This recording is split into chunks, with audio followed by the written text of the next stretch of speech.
Hello viewer, আসসালামু আলাইকুম। Welcome to career booster academy. আপনি কি একজন সরকারি কর্মকর্তা অথবা কর্মচারী? আপনি কি ই পাসপোর্টের জন্য আবেদন করতে চাচ্ছেন? তাহলে এই ভিডিওটি আপনার জন্য। একজন সরকারি কর্মকর্তা অথবা কর্মচারী কিভাবে ই পাসপোর্টের জন্য আবেদন করবেন তার A to Z প্রক্রিয়া এই ভিডিওর মাধ্যমে তুলে ধরা হয়েছে। তাই ভিডিওটি না কেটে প্রথম থেকে শেষ পর্যন্ত দেখুন। ই পাসপোর্টের জন্য আবেদন করতে হলে সর্বপ্রথম গুগলে গিয়ে সার্চ দিতে হবে ই পাসপোর্ট লিখে। ই পাসপোর্ট লিখে সার্চ দিলে আপনাদের সামনে এমন একটি ইন্টারফেস চলে আসবে, যেখানে আপনারা সর্বপ্রথম যে লিঙ্কটি পেয়ে থাকবেন অর্থাৎ ই পাসপোর্ট নামে, এই লিঙ্কে প্রবেশ করবেন। এই লিঙ্কে প্রবেশ করার সাথে সাথে আপনাদের সামনে এমন একটি ইন্টারফেস চলে আসবে, যেখানে আপনারা বাম দিকে পাবেন apply online for E passport অথবা রিইস্যু। এই অপশনে ক্লিক দিতে হবে। এখানে ক্লিক করার সাথে সাথে আপনাদের সামনে এমন একটি ইন্টারফেস চলে আসবে। এখানে সর্বপ্রথম আপনি আপনার প্রেজেন্ট ডিস্ট্রিক্ট অর্থাৎ বর্তমানে যেই ডিস্ট্রিক্টে অবস্থান করছেন সেই ডিস্ট্রিক্টটি সিলেক্ট করে দিবেন। এরপরে আপনার নিয়ারেস্ট পুলিশ স্টেশন অর্থাৎ আপনার ডিস্ট্রিক্টের নিয়ারেস্ট যে পুলিশ স্টেশনটি রয়েছে এই পুলিশ স্টেশনটি সিলেক্ট করে দিবেন। এরপর নিচে আপনারা একটি কন্টিনিউ নামে অপশন পেয়ে থাকবেন, এই কন্টিনিউ অপশনে ক্লিক করবেন। এরপর আপনাদের সামনে এমন একটি ইন্টারফেস চলে আসবে, যেখানে আপনারা আপনার ইমেল নাম্বারটি প্রবেশ করাবেন। অর্থাৎ আপনি যেই ইমেল নাম্বারটি ব্যবহার করছেন সেই ইমেল নাম্বারটি প্রবেশ করিয়ে আই এম হিউম্যান অপশনে ক্লিক করে কন্টিনিউ নামে যে অপশনটি রয়েছে এই অপশনে ক্লিক করবেন। এরপর আপনাদের সামনে এমন একটি ইন্টারফেস চলে আসবে, যেখানে আপনি আপনার ফোন নাম্বারটি প্রবেশ করাবেন। ফোন নাম্বারটি প্রবেশ করানোর পরে নিচে আপনি একটি অপশন পেয়ে থাকবেন আই এম হিউম্যান, এই অপশনে ক্লিক করে ক্রিয়েট অ্যাকাউন্ট নামে যে অপশনটি রয়েছে এই অপশনে ক্লিক করবেন। এই অপশনে ক্লিক করার সাথে সাথে আপনাদের সামনে আবার এমন একটি ইন্টারফেস চলে আসবে, যেখানে আপনি পাসওয়ার্ড নামে একটি অপশন পেয়ে থাকবেন। এই পাসওয়ার্ড অপশনে গিয়ে আপনি আপনার পছন্দ মতো পাসওয়ার্ড বসিয়ে দিবেন। বলে রাখা বাহুল্য, এই পাসওয়ার্ডে আপনি একটি ক্যাপিটাল এবং স্মল লেটার ব্যবহার করে আপনার পছন্দ মতো নাম্বার দিয়ে থাকবেন। এরপর এখানে গিয়ে আপনার নামটি প্রবেশ করাবেন। এখানে সার নামে আপনার নামের শেষের অংশটি এবং গিভেন নেমে আপনার নামের প্রথম অংশটি বসিয়ে দিবেন।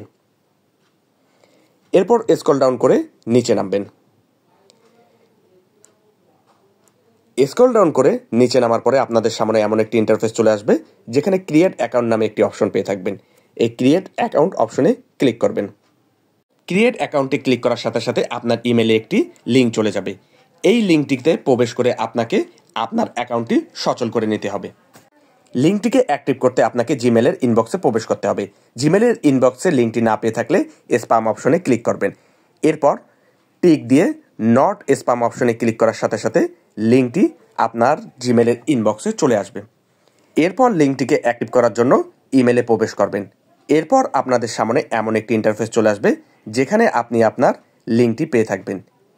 এই লিঙ্কে ক্লিক করার সাথে সাথে আপনাদের সামনে এমন একটি ইন্টারফেস চলে আসবে, যেখানে আপনারা সাইন ইন নামে একটি অপশন পেয়ে থাকবেন।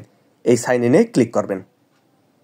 সাইন ইনে ক্লিক করার সাথে সাথে আপনাদের সামনে এমন একটি ইন্টারফেস চলে আসবে, যেখানে আপনি আপনার ইমেল এবং পাসওয়ার্ড বসিয়ে দিবেন। এই ইমেল এবং পাসওয়ার্ড আপনি রেজিস্ট্রেশনের সময় যেটি ব্যবহার করেছিলেন সেটি বসিয়ে দিবেন। এরপরে ডান দিকে আপনারা apply for a new passport option পেয়ে থাকবেন। এই apply for a new passport অপশনে ক্লিক করবেন। এরপর আপনাদের সামনে এমন একটি ইন্টারফেস চলে আসবে, যেখানে আপনি আপনার পাসপোর্ট টাইপ সিলেক্ট করবেন। আপনি যদি জিও প্রাপ্ত হয়ে থাকেন অর্থাৎ আপনার যদি গভর্নমেন্ট অর্ডার থেকে থাকে সেক্ষেত্রে আপনি অফিসিয়াল পাসপোর্ট সিলেক্ট করবেন। কিন্তু আপনার যদি এনওসি থাকে অথবা আপনি যদি একজন সাধারণ নাগরিক হয়ে থাকেন সেক্ষেত্রে আপনি অর্ডিনারি পাসপোর্ট অপশনে ক্লিক করবেন। কোনো ক্ষেত্রেই আপনি অফিসিয়াল পাসপোর্ট অপশনে ক্লিক করবেন না। এরপর নিচে সেভ অ্যান্ড কন্টিনিউ অপশনে ক্লিক করবেন। এরপর আপনাদের সামনে আবার এমন একটি ইন্টারফেস চলে আসবে, যেখানে আপনি একটি অপশন পেয়ে থাকবেন I apply for my self. যদি আপনি নিজেই আপনার পাসপোর্টের জন্য আবেদন করেন সেক্ষেত্রে এখানে টিক দিবেন। যদি অন্যের জন্য আবেদন করেন সেক্ষেত্রে এখানে টিক দিবেন না। যেহেতু আমি নিজের জন্য আবেদন করছি এখানে টিক দিয়ে দিব। এরপরে আপনি আপনার জেন্ডার সিলেক্ট করে দিবেন। এরপরে স্ক্রল ডাউন করে নিচে নামলে এখানে আপনি আপনার প্রফেশন পাবেন। আপনি যদি একজন সরকারি চাকরিজীবী হয়ে থাকেন সেক্ষেত্রে আপনি গভর্নমেন্ট এমপ্লয়ি সিলেক্ট করে দিবেন।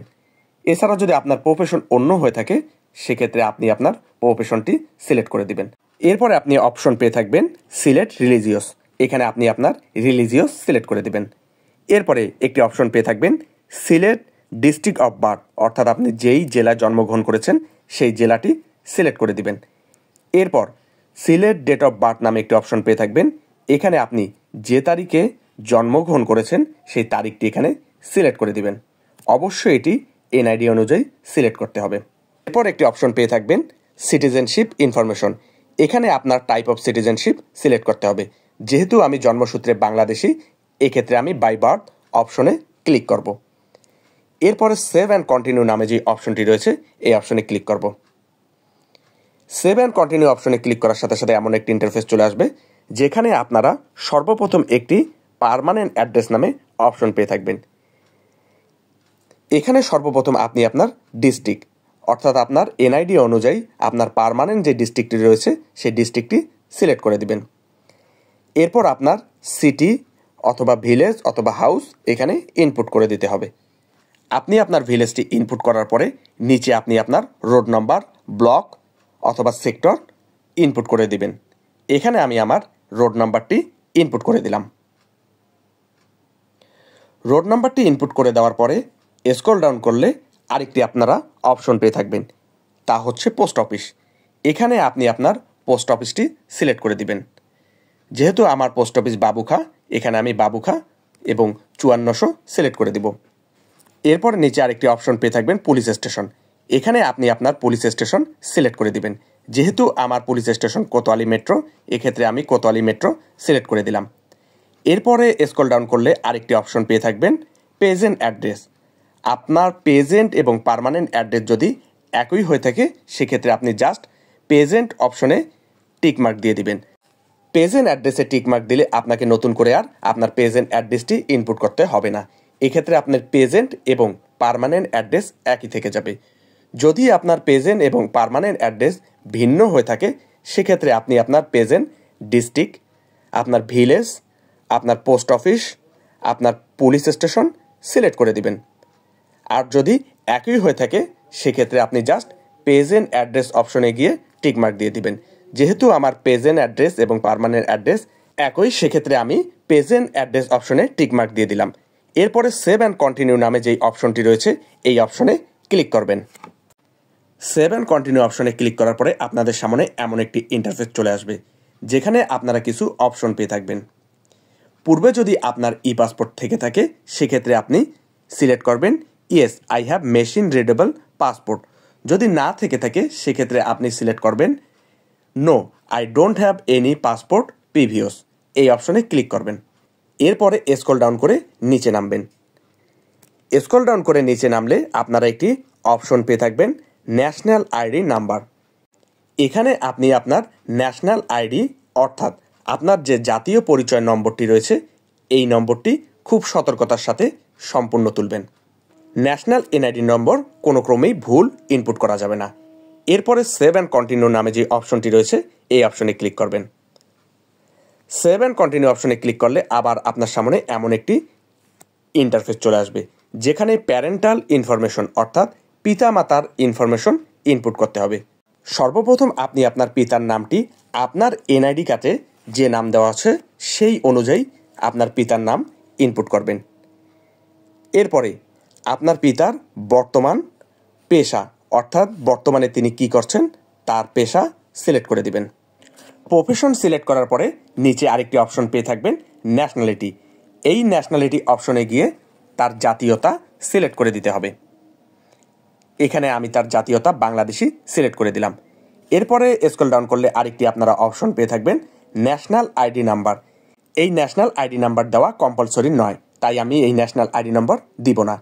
এরপরে গিয়ে মাদার ইনফরমেশনে গিয়ে মায়ের নাম দিতে হবে, তারপরে তার প্রফেশন সিলেক্ট করে দিতে হবে। এরপরে ন্যাশনালিটি অর্থাৎ তার জাতীয়তা সিলেক্ট করে দিতে হবে। এরপরে ন্যাশনাল আইডি নাম্বারের জায়গায় আমি ফাঁকা রেখে দিব। আপনারা যদি প্রয়োজন মনে করেন ন্যাশনাল আইডি নাম্বার দেওয়া আপনারা দিতে পারেন, তবে এই ন্যাশনাল আইডি নাম্বার দেওয়া কম্পালসারি নয়। এরপরে একটি অপশন পেয়ে থাকবেন লিগাল গার্ডিয়ান ইনফরমেশন। যদি আপনি কোনো অপ্রাপ্ত শিশুর জন্য আবেদন করে থাকেন সেক্ষেত্রে লিগ্যাল গার্ডিয়ান ইনফরমেশন দিতে হবে। যদি আপনি নিজের জন্য আবেদন করে থাকেন সেক্ষেত্রে লিগ্যাল গার্ডিয়ান অপশন দিতে হবে না। এরপর সেভ অ্যান্ড কন্টিনিউতে ক্লিক করবেন। সেভ অ্যান্ড কন্টিনিউ অপশনে ক্লিক করার সাথে সাথে আপনাদের সামনে এমন একটি ইন্টারফেস চলে আসবে যেখানে ম্যারিটাল ইনফরমেশন ইনপুট করতে হবে। আপনি যদি ম্যারিড হয়ে থাকেন এক্ষেত্রে ম্যারিড সিলেক্ট করে দিবেন।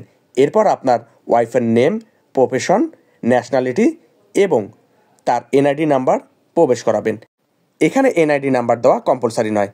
এখানে আমি ম্যারিটাল স্ট্যাটাস সিঙ্গেল সিলেক্ট করলাম যেহেতু আমি আনমেরিড।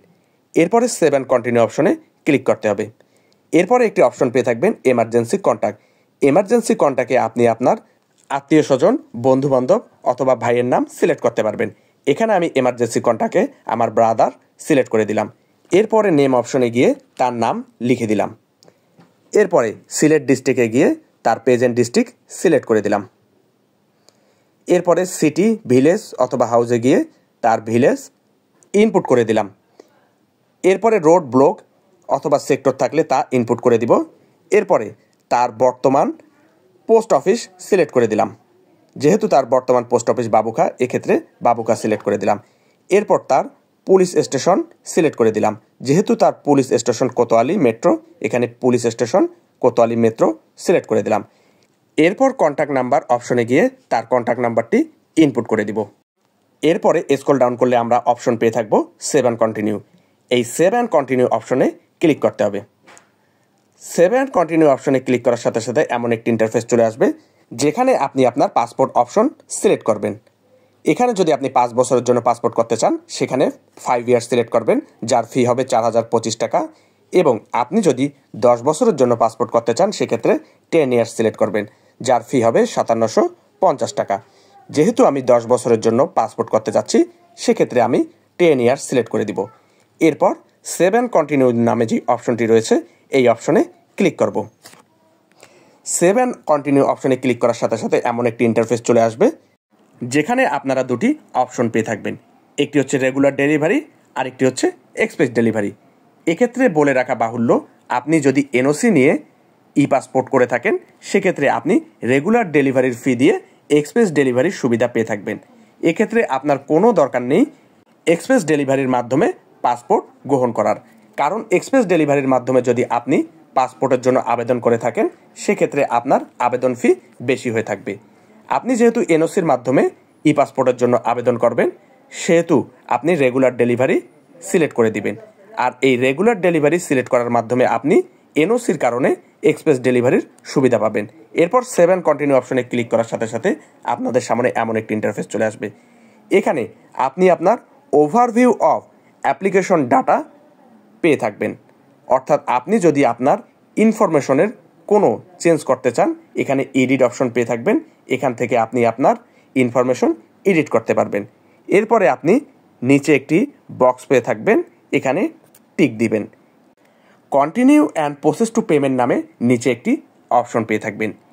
এরপরে আপনি continue and process to payment নামে যে অপশনটি রয়েছে এই অপশনে ক্লিক করবেন। Continue and process to payment অপশনে ক্লিক করার সাথে সাথে আপনাদের সামনে আবার এমন একটি ইন্টারফেস চলে আসবে। এরপরে আপনারা স্ক্রল ডাউন করে নিচে নামবেন। স্ক্রল ডাউন করে নিচে নামার পরে পেমেন্ট অপশন দুটি পেয়ে থাকবেন, একটি হচ্ছে অনলাইন পেমেন্ট আর একটি হচ্ছে অফলাইন পেমেন্ট।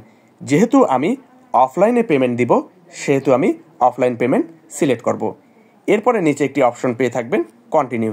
এই কন্টিনিউ অপশনে ক্লিক করার সাথে সাথে আপনাদের সামনে এমন একটি ইন্টারফেস চলে আসবে যেখানে আপনি আপনার অ্যাপ্লিকেশনটি প্রিন্ট করার জন্য অপশন পেয়ে থাকবেন। এই অ্যাপ্লিকেশন ফর্ম অপশনে ক্লিক করার সাথে সাথে আপনার অ্যাপ্লিকেশন ফর্মটি ডাউনলোড হয়ে যাবে। এছাড়াও আপনার অ্যাপ্লিকেশন ফর্ম এবং অ্যাপ্লিকেশন সামারিটি আপনার ইমেলে অটোমেটিকলি চলে যাবে। অ্যাপ্লিকেশন ফর্ম এবং অ্যাপ্লিকেশন সামারিটি ডাউনলোড করার জন্য আপনাকে আপনার জিমেলে প্রবেশ করতে হবে এবং এই জিমেলের ইনবক্সে আপনি আপনার অ্যাপ্লিকেশন ফর্ম এবং অ্যাপ্লিকেশন সামারিটি পেয়ে থাকবেন। এই অ্যাপ্লিকেশন ফর্ম এবং অ্যাপ্লিকেশন সামারিটি ডাউনলোড করে প্রিন্ট করে নেবেন, যার এক কপি আপনাকে ব্যাংকে জমা দিতে হবে এবং আরেকটি কপি আপনাকে পাসপোর্ট অফিসে জমা দিতে হবে। ই পাসপোর্ট নিয়ে যদি আপনার কোনো প্রশ্ন থেকে সেক্ষেত্রে আপনি কমেন্টের মাধ্যমে জানিয়ে দিবেন, তার সমাধান দেওয়ার চেষ্টা করব। আমার ভিডিওটি যদি আপনার ভালো লেগে থাকে তাহলে অবশ্যই লাইক, কমেন্ট এবং সাবস্ক্রাইব করতে ভুলবেন না। ধন্যবাদ।